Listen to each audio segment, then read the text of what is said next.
तो क्या नीतीश और नायडू एक बार फिर से साथ आकर एनडीए छोड़ने का प्लान बना रहे हैं? और क्यों अभी तक इंडिया गठबंधन को नीतीश और नायडू से उम्मीदें कायम हैं? हालांकि देखिए, इन दोनों नेताओं की अगर बात करें, चाहे नीतीश हो चाहे नायडू हो, कई बार इधर से उधर जा चुके हैं, पलटी मार चुके हैं और इस बार की सरकार इन्हीं चेहरों पर टिकी हुई है। अगर ये दोनों चेहरे इंडिया गठबंधन में आ जाते हैं तो बीजेपी सरकार गिर जाएगी। तो ऐसे में क्या बिहार चुनाव वो समय है जब ये दोनों नेता पलटी मारेंगे?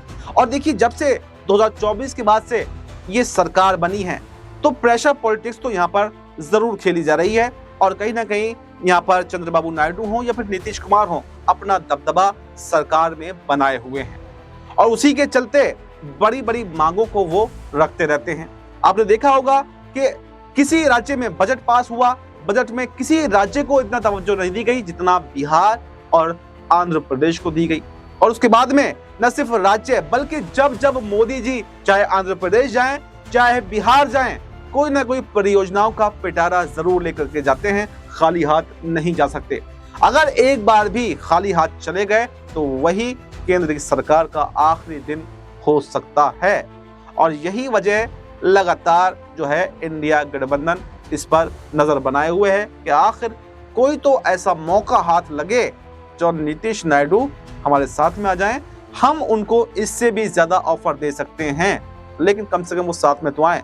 और शायद बिहार चुनाव पर इंडिया गठबंधन की भी नजर है और अगर नीतीश कुमार साथ में आ जाते हैं तो चंद्रबाबू नायडू तो आ ही जाएंगे, क्योंकि चंद्रबाबू नायडू एक तो बिजनेसमैन है, वहीं पर नीतीश कुमार के करीबी दोस्त भी हैं और इंडिया गठबंधन से रिश्ते उनके भी पुराने रहे हैं और कहीं ना कहीं मुसलमानों का विरोध करके वक्फ बिल पर वो भी फंस गए हैं, नीतीश कुमार भी फंस गए हैं। तो उनके पास में अच्छा मौका भी है निकलने का, क्योंकि अगर मुस्लिम वोट बैंक नहीं रहेगा तो ये वो भी जानते हैं कि जो जितना इतना बड़ा जन आधार उनको मिला, इतना वोट बैंक उनको मिला, इतनी सीटें उनको मिली, तो फिर अगर सीटें ही नहीं होती तो कैसे वो बीजेपी से डील कर पाते?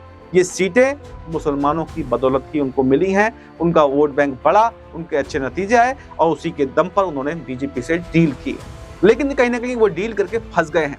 और ऐसे में लगातार अब एक के बाद एक बड़ी मांगे नीतीश कुमार और चंद्रबाबू नायडू और रखते जा रहे हैं। तो शायद कोई ऐसी मांग वो कर सकते हैं जिसे बीजेपी पूरा ना कर पाए और उनको फिर साथ से अलग होने का एक मौका मिल जाए। तो सबकी नजरें बिहार चुनाव पर बनी हुई है और बिहार चुनाव दिन ब दिन दिलचस्प होता जा रहा है। नीतीश कुमार की पार्टी को लेकर सबकी नजरें बनी हुई है। हालांकि जब जब चुनाव आता है, पहले भी, इससे पहले भी, तो नीतीश कुमार की पार्टी पर सबकी नजरें बनी रहती है कि नीतीश कुमार का अगला कदम क्या होगा, क्योंकि उनके दम पर ही वो जिस तरफ जाते हैं उसकी सरकार बनती है। लेकिन इस बार न सिर्फ बिहार तक नीतीश कुमार सीमित हैं, बल्कि केंद्र की सरकार में भी एक महत्वपूर्ण उनका योगदान है और अगर वो पलटी मारते हैं तो बिहार में तो खेल होगा ही होगा, इसके साथ केंद्र की सरकार में भी बड़ा खेल हो सकता है। तो ये देखना आप काफी दिलचस्प होगा कि क्या इंडिया गठबंधन जो उम्मीद यहाँ पर नीतीश कुमार और चंद्रबाबू नायडू से लगाए बैठा है, क्या एक बार उसकी उम्मीद सही साबित हो पाएगी और नीतीश नायडू जो है एनडीए का साथ छोड़कर